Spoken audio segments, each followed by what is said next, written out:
Hi guys, welcome back to my channel. तो आज मैं आपके साथ हिज रेस का नेक्स्ट पार्ट शेयर करूंगी। अब फिर से एक नई सुबह होती है। विहिंग अपनी आंखें खोलता है। उसके सामने एक प्यारा सा चेहरा सोया हुआ था। विहिंग वांगजी के हैंडसम फेस को देखकर मुस्कुराया और प्यार से उसके गालों को सहलाने लगा। पहले भी जब वांगजी और विहिंग साथ में सोते थे, वांगजी हमेशा विहिंग से क्लिंगी रहता था और विहिंग को वो एक छोटे बच्चे की तरह लगता था। लेकिन अब बात अलग थी। अब वो दोनों लवर्स थे और ये एक अलग लेवल का एक्साइटमेंट था। विहिंग का दिल तेजी से धड़क रहा था और उसे अपने आप में ही सुकून मिल रहा था।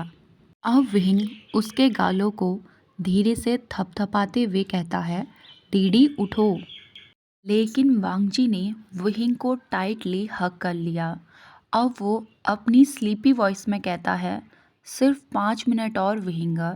तभी विहिंग उसके कान में जोर से फुसफुसाते हुए कहता है, तुम्हें अभी फ्रेश होकर स्कूल के लिए रेडी होना है। लेकिन वांगजी अब चिल्लाते हुए कहता है, पहले मुझे किस करो तब मैं उठूंगा। तभी विहिंग जोर से कहता है, कुछ नहीं मिलेगा। इतना कहकर वो उठने की कोशिश करने लगा, लेकिन वांगजी ने उसे और भी कस के गले लगा लिया। वांगजी की आंखें बंद थी। अब वो थोड़ा नाराज हो गया था। अब वो गुस्से में कहता है, किस नहीं तो उठना भी नहीं। विहिंग फिर से मुस्कुराया। अब वो झुक जाता है। अब वो वांगजी के होंठों पर एक किस करता है। इससे पहले कि वो हट पाता, वांगजी ने उसे सिर के पीछे से पकड़ लिया और उसे और भी ज़्यादा क्लोज खींच लिया। उन दोनों की टंग्स आपस में ट्रायंगल थी। ये सब देखकर विहिंग एक सेकंड के लिए चौंक गया था। ये सब देखकर विहिंग को एहसास हुआ था कि वांगजी एक अच्छा किसर है। अब वो विहिंग के ऊपर आ जाता है। अब वो किसके बीच में कहता है, मैं आपसे बहुत ज़्यादा प्यार करता हूँ विहिंगा। इतना कहकर उसने विहिंग के लिप्स में एक पैक किया और उससे दूर हट गया। अब वांगजी विहिंग के कान में कहता है, तुम्हारी ब्यूटी सन की तरह ब्राइट और नाइट की तरह गॉर्जियस है। यह सुनते ही विहिंग का दिल तेजी से धड़कने लगा था। उसके गाल जल रहे थे। वो सोच रहा था, वांगजी ने ये चीज़ी लाइन बोलना कहाँ से सीखा। अब वांगजी विहिंग की ओर देखकर कहता है, विहिंगा आप ब्लश कर रहे हैं। इतना कहकर वो हंसने लगा। शट अप, विहिंग अपनी नज़रें चुराते हुए कहता है। वांगजी बस मुस्कुराता है और खड़ा होता है। अब वो कहता है, मैं घर जा रहा हूँ फ्रेश होने के लिए। नाश्ते के लिए मैं यहाँ आऊँगा।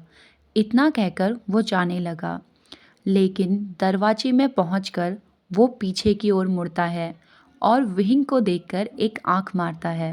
बदले में विहिंग ने अपनी आईज रोल करी, जिसे देखकर वांगजी मुस्कुराया और वहाँ से चला गया। अब लगभग 1 घंटे बाद विहिंग भी फ्रेश होकर रेडी हो गया था। तभी विहिंग के दरवाजे पर नॉक होता है और दरवाज़ा खुलता है। ये वांगजी था जो दरवाजे से अंदर आया। वो विहिंग को घूर रहा था। अब वांगजी विहिंग को पीछे से हक करते हुए कहता है, मैंने कभी नहीं सोचा था कि आप एक सिंपल से क्लोथ में भी इतने ब्यूटीफुल लगेंगे। विहिंग इस बात पर उसे सिर्फ ग्लेयर करता है। अब वांगजी पाउट बनाते हुए कहता है, क्या आप मुझे एक पैक नहीं करेंगे। विहिंग ने अपनी आईज रोल करी और वांगजी के लिप्स में एक पैक करके अपना बैग पकड़ा और जल्दी से अपनी रूम से बाहर निकल गया। अब जब वो नीचे किचन में जाता है तो उसकी मॉम खाना बना रही थी। उसकी मॉम ने खाना टेबल में रखा। अब वो सभी लोग ब्रेकफास्ट कर रहे थे। तभी विहिंग की मॉम कहती है, क्या तुम्हें अच्छी नींद आई वांगजी। वांगजी ने चुपचाप मेज के नीचे से विहिंग का हाथ पकड़ लिया था। अब वो मुस्कुराते हुए कहता है, हाँ आंटी, मुझे बहुत अच्छी नींद आई। तभी उसकी मॉम मुस्कुराते हुए कहती है, ठीक है, पेट भर के खाओ। इतना कह के वो किचन से बाहर चली गई। लेकिन किचन से जाने के बाद उसकी मॉम झांक कर देखती हैं, जिसे देखकर वो दोनों ही सरप्राइज हो गए थे। तभी उसकी मॉम कहती है, मैं तुम्हारे डैड को देखने जा रही हूँ, इसलिए पेट भर के खाना। फाइनली विहिंग राहत की सांस लेता है। उसे लगा था कि वो दोनों पकड़े गए। तभी वो वांगजी से फुसफुसाते हुए कहता है, ये सब करना बंद करो, मुझे लगा था कि हम पकड़े गए। वांगजी बस मुस्कुराया। अब वो कहता है, आई एम सॉरी, पर मैं जानता हूँ ये आपको भी पसंद है। इतना कह के वो अपने दांत दिखाते हुए हंसने लगा। इस बात पर विहिंग सिर्फ अपनी आईज रोल करता है। ब्रेकफास्ट करने के बाद वो दोनों एक दूसरे का हाथ पकड़े स्कूल की ओर चले गए। अभी अर्ली मॉर्निंग थी, इसलिए स्कूल में कोई नहीं आया था। जैसे ही वो स्कूल के गेट में पहुंचे, विहिंग वांगजी का हाथ छोड़ देता है। वांगजी बस विहिंग की ओर देखता है और कुछ नहीं कहता। वांगजी के चेहरे पर थोड़ा उदासी थी। तभी विहिंग कहता है, क्या ये स्कूल है, हमें यहाँ पर थोड़ा प्रिकॉशन लेना पड़ेगा। इस बात पर वांगजी सिर्फ एक गहरी सांस लेता है। तभी विहिंग वांगजी की ओर झुकता है और उसके गालों में किस करके आगे बढ़ जाता है। विहिंग सुन सकता था कि वांगजी हंसते हुए उसके पीछे आ रहा है। अब वो लोग पहली बिल्डिंग के 5th फ्लोर में जाते हैं, जहां वांगजी की फर्स्ट क्लास थी। वो लोग क्लास के सामने रुक गए। अब वांगजी उसे देख के कहता है, क्लास में मिलते हैं विहिंगा। इतना कहकर उसने विहिंग को देखकर आंख मार दी। विहिंग अपनी आइज रोल करता है और स्टेयर के ऊपर चढ़ने लगता है। तभी वांगजी नीचे से चिल्लाते हुए कहता है, विहिंगा। विहिंग 2 कदम नीचे उतरा। अब वो वांगजी की ओर देखता है। वांगजी ने चिल्लाते हुए कहा, डीडी लव यू विहिंगा। इतना कहकर वो अपनी क्लास में चला गया। विहिंग के गाल लाल हो गए थे। वो चारों ओर देखता है, कहीं किसी ने सुना तो नहीं। लकीली वहाँ कोई नहीं था। विहिंग वांगजी की तरफ देखकर सोचता है, कितना शरारती बच्चा है। इतना सोचकर विहिंग ऊपर चला गया। अब कुछ घंटों बाद उसकी पहली क्लास फिनिश हो गई थी। सब कुछ ठीक था, लेकिन फर्स्ट क्लास में वांगजी विहिंग को ही घूर रहा था और समय समय पर उसे देख के ब्लिंक कर रहा था, जिससे विहिंग कभी कभी ये तक भूल जा रहा था कि वो कह क्या रहा है। विहिंग क्लास में था, इसलिए वो वांगजी से कुछ नहीं कह सकता था। इसलिए वो जितना हो सके वांगजी को अवॉइड करने की कोशिश कर रहा था। जैसे तैसे उसकी पहली क्लास आराम से हो गई थी, लेकिन प्रॉब्लम ये थी कि अगर फ्यूचर में भी वांगजी ऐसा ही करता रहा तो विहिंग के लिए प्रॉब्लम हो जाएगी। ये सोचकर वो एक गहरी सांस लेता है और टेबल में अपना सर रखता है। फिर से कोई प्रॉब्लम हो गई है मिस्टर विहिंग? मिस ली पूछती हैं। नहीं, कोई परेशानी नहीं है मिस ली, विहिंग धीरे से कहता है। तभी स्टाफ रूम का दरवाज़ा खुलता है और मिस्टर जियांग अंदर आते हैं। उनके हाथ में एक बॉक्स था। तभी वो कहते हैं, मिस्टर विहिंग, इस बॉक्स में एक नोट है जिसमें आपका नाम लिखा है। शायद किसी ने ये आपके लिए छोड़ा है। ये सुनते ही विहिंग तुरंत खड़ा हुआ और मिस्टर जियांग के हाथ से वो बॉक्स ले लिया।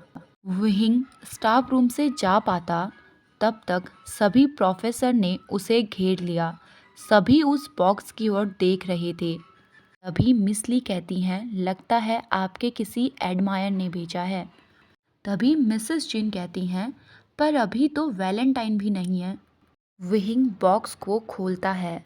बॉक्स के अंदर अलग अलग ब्रांड के चॉकलेट और ड्रिंक्स थी, जिसे देखकर विहिंग की आंखें चमक उठी। विहिंग को चॉकलेट्स और ड्रिंक बहुत पसंद है, लेकिन वो नहीं खरीद पाता, ये सोचकर कि ये पैसों की बर्बादी है।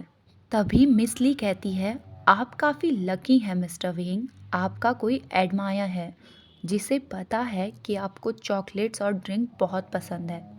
वैसे ये आपका एडमायर है कौन मिस्टर विहिंग?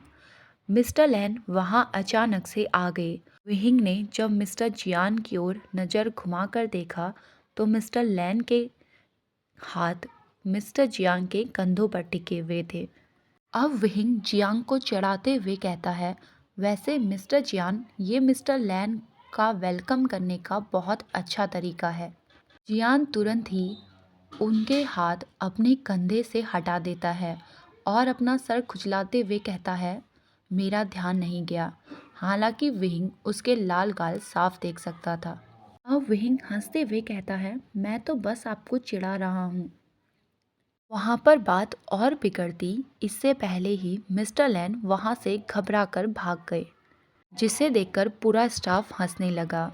हालांकि विहिंग को पता था कि ये चॉकलेट बॉक्स उसके लिए वांगची ने भेजा है, लेकिन वो झूठ बोल देता है कि उसे नहीं पता।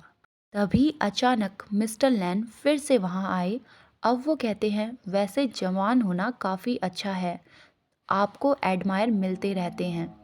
उन्होंने विहिंग को चिढ़ाते हुए कहा।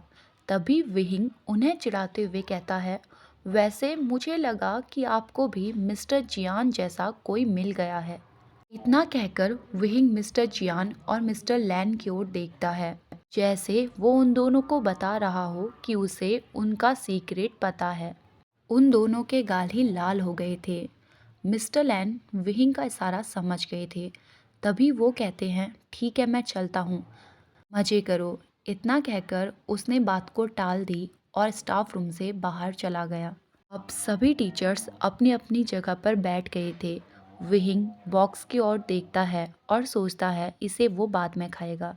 ओके गाइस, आज के लिए बस इतना ही। आई होप आपको आज का पार्ट पसंद आया होगा। जैसा भी लगे प्लीज़ कमेंट बॉक्स में बताइएगा और मिलते हैं हमारे